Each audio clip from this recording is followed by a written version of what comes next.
एक रैखिक समीकरण 2x जोड़ 3y माइनस 8 बराबर 0 दी गई है और चरों में एक ऐसी और रैखिक समीकरण लिखिए ताकि प्राप्त युग्म का ज्यामितीय निरूपण जैसा कि देखो इसमें जो है एक प्रश्न दिया हुआ है, ठीक है।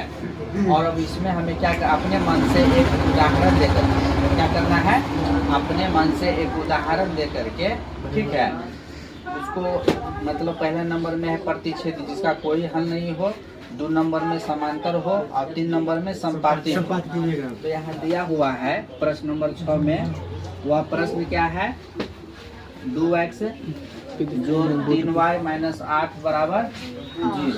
पहला में उदाहरण देना है प्रतिच्छेदी, क्या प्रतिच्छेदी। तो प्रतिच्छेदी कब होगा, जब एक और केवल एक हल, जब एक और केवल एक हल कब होगा, जब तीनों बराबर नहीं होगी, ठीक है। तो यहाँ एक दिया हुआ एक समीकरण दिया हुआ। अब एगो हमको अपने मन से लिखना है, एगो हमको अपने मन से लिखना है। इस हिसाब से लिखो कि तीनों आपस में बराबर नहीं हो, तब ना एक और केवल एक हल होगा और उसका आलेख जो होगा एक दूसरे को क्या करेगा, एक बिंदु पर काटेगा ना। तो यहाँ पर चलो 5x लिख दिए। अब ई वाला इस हिसाब से लिखना है कि 2/5 के बराबर नहीं होना चाहिए। तुम अपना मन से कुछ भी लिख दो, +11y, ठीक है। तो ये इसके बराबर नहीं हुआ। अब फिर अब ये ऐसे लिखना है कि इसके बराबर ये नहीं होना चाहिए, तो अपने मन से यहाँ पर जो है +17 लिख दो। अब देखो 2/5 है ना,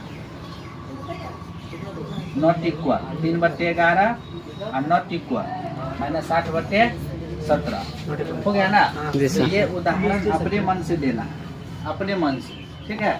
इसी प्रकार से दूसरा वाला में आ जाओ। दूसरा में क्या कह रहा है, समांतर। तो समांतर कब होगा, समांतर रेखाएं कब होगा, जब अनेक हल होगा। क्या होगा, अनेक हल, जब अनेक हल होगा, है ना। तो 2x जोड़ 3y माइनस 8 बराबर 0। और तीनों बराबर कब होगा, समांतर रेखा कब होगा, जब तीनों बल आपस में क्या होगा, बराबर गुणा करके लिखते जाओ। 4x 6y माइनस 16 बराबर 0। जब अब इसको हम हल करेंगे तो 1/2 आएगा, बराबर 1/2 आएगा, बराबर 1/2 हो गया। इसी प्रकार से एक और उदाहरण देना है जिसका कोई हल नहीं हो, मतलब शुरू का 2 बराबर और लास्ट वाला बराबर नहीं हो, समझ गया। तो इस प्रकार से जो है हम इसे क्या कर लेंगे, हल कर लेंगे, ठीक है।